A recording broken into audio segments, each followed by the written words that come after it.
Hello everyone, welcome to Business School 101. Price discrimination is a pricing strategy employed by businesses to charge different prices for the same product or service to different groups of customers. This strategy is based on the idea that different customers are willing to pay different prices for the same offering, and it allows businesses to capture a larger portion of consumer surplus, which is the difference between what consumers are willing to pay for a product and what they actually pay. So what's the rationale behind this strategy? What are the primary forms of price discrimination? Can we find real-world examples, and what are the associated advantages and disadvantages? In this video, I will explore these questions with you. Section 1. The rationale.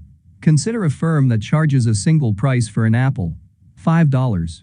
In such a case, it would lead to one sale and total revenue of $5. Now, consider a firm that is able to charge a different price to each customer. For example, $5 for the first consumer, $4 for the second consumer, $3 for the third consumer, and so on. In such a situation, the firm is able to increase its revenues by selling to customers who were originally not going to purchase.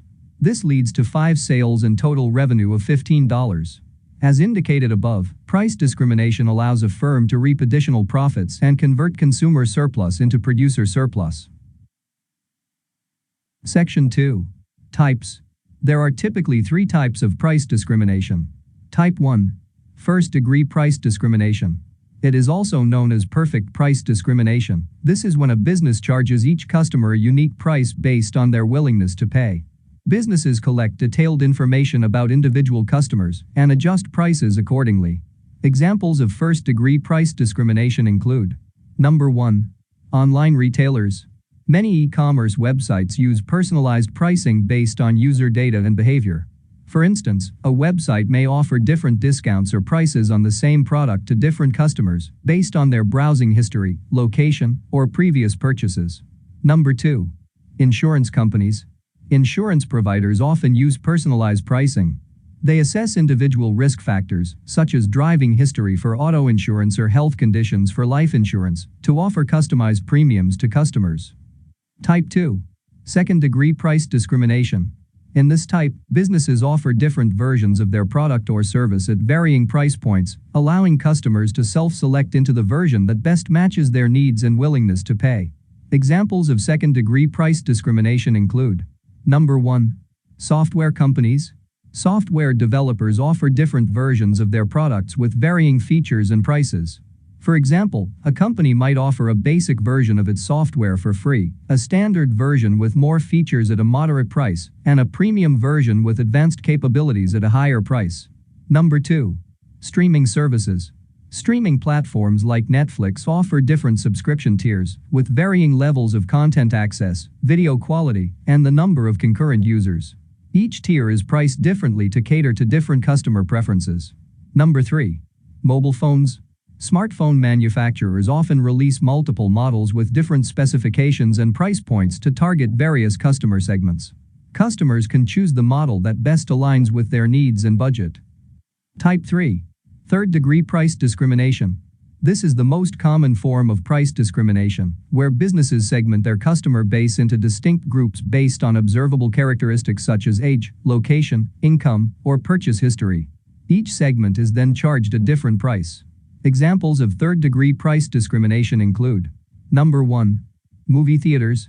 Movie theaters frequently offer discounted tickets for seniors, students, and children. These pricing variations are based on demographic characteristics and are designed to attract a wider audience. Number 2. Pharmaceuticals. Pharmaceutical companies may charge different prices for the same drug in different countries, taking into account variations in income levels and healthcare systems. This is a form of international market segmentation. Number 3. Theme parks.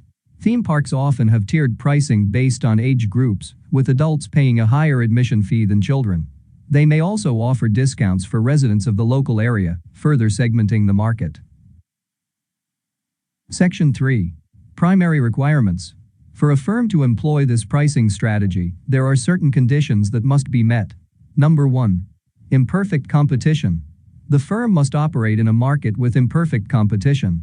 If the company is operating in a market with perfect competition, this pricing strategy would not be possible, as there would not be sufficient ability to influence prices. Number 2. Prevention of resale. The firm must be able to prevent resale. In other words, consumers who already purchased a good or service at a lower price must not be able to resell it to other consumers who would have otherwise paid a higher price for the same good or service. Number 3. Elasticity of demand. Consumer groups must demonstrate varying elasticities of demand. If consumers all show the same elasticity of demand, this pricing strategy will not work. Section 4. Case study. The airline industry. Price discrimination is commonly practiced in the airline industry, and it works through various strategies to charge different prices to different passengers for essentially the same flight.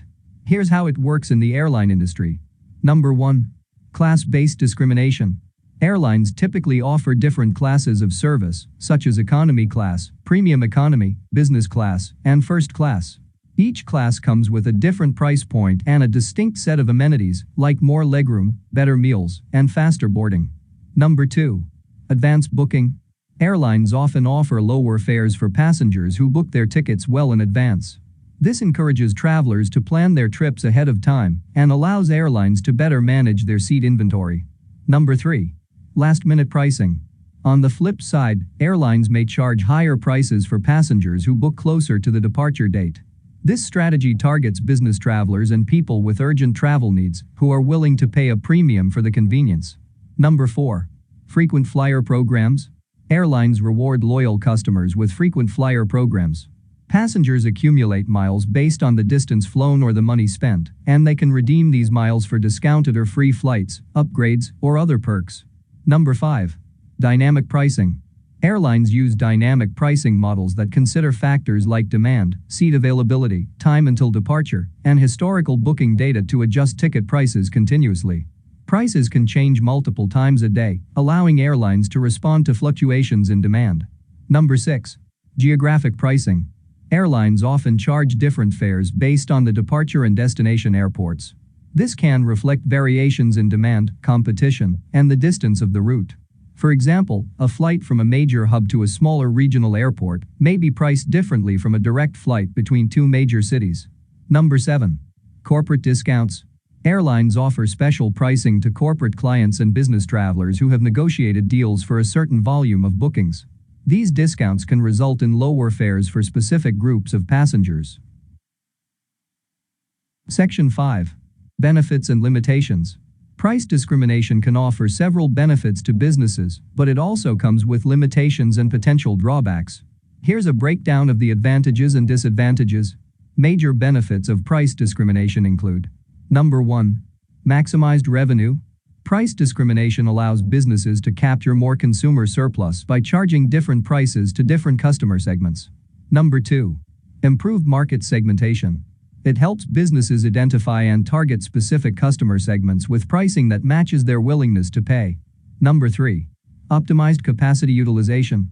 Price discrimination strategies can help businesses fill unused capacity during off-peak times or on less popular products or services by offering discounts to price-sensitive customers.